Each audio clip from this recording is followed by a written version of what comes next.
Hey there, in this Docker tutorial, I am going to explain two different ways to connect to the remote Docker daemon from the Docker CLI. Stay tuned till the end so that you don't miss any of these. Let's get in.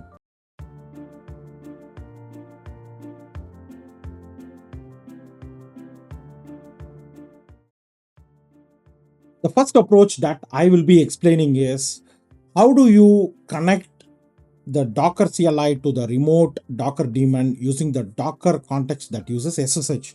But before doing that, I am going to quickly issue the Docker images command.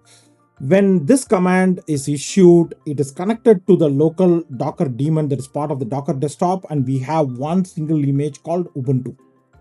Now let us create the Docker context. I'm going to create it with the name CentOS demo, and we need to provide an argument Docker which will contain the host name. We want to connect it through SSH, and we'll have to provide the user and what is the server name. In this case, the server name is HomeLab. So now the Docker context is created. Now let us try to use that context.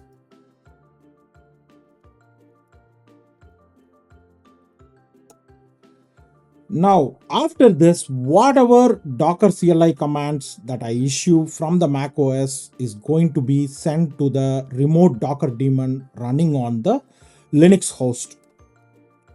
Now, if I issue Docker images, this Nginx image resides in the remote Linux host. How do we verify that? I'm going to go back to the CentOS, and if I issue Docker images, we see there is an Nginx image residing in the repository. Now let us try to launch a container.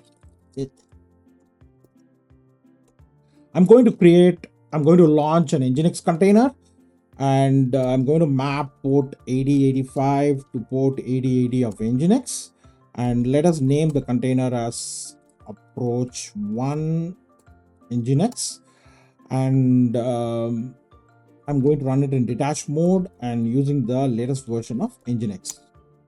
So this actually launches a container in the remote Linux host. It uses the context that we have created. Now if I issue Docker PS, the request is sent to the remote Docker daemon.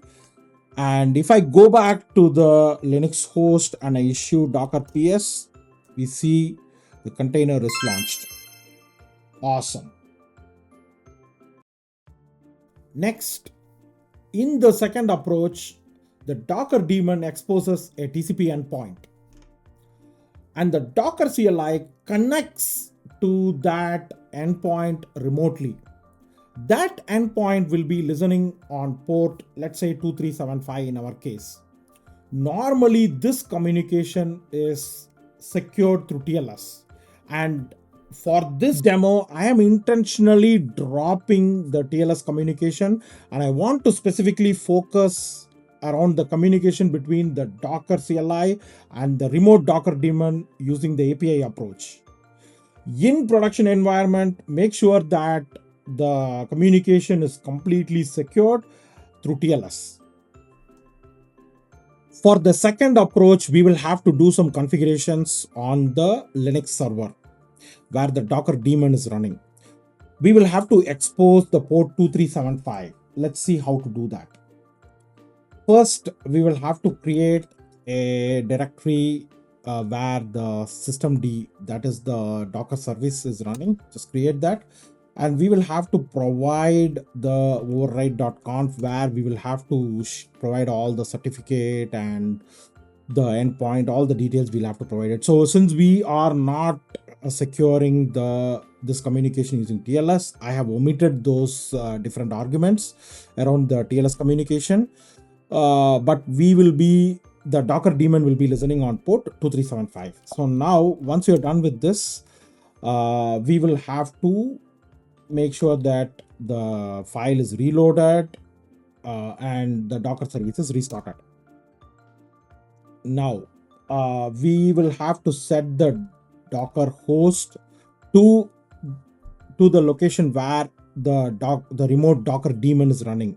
It is listening on port 2375, and the Docker host, the IP address is 192.168.4.39. So I am just going to set this environmental variable, and if I'm going to issue Docker images, we have two different images in the remote repository. Now I am going to, let's try to launch a container. I'm going to launch a container, an Nginx container.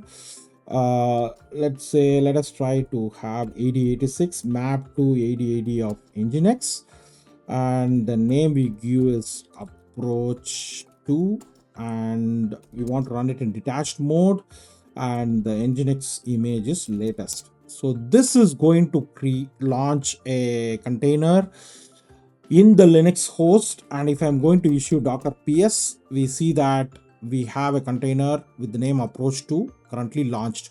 Let's go back to the Linux host and let us issue Docker PS command. We see the same here. So pretty much now we have seen two different ways. One is using the Docker context, another using the Docker API, exposing Docker daemon as the endpoint. We saw two different ways to integrate the Docker CLI with the remote Docker daemon. Pretty much we have reached the end of this video. Thank you so much for being with me until now. And don't forget to subscribe to my channel so you don't miss any of my future videos. Thank you so much, and I will see you soon in another video. Bye.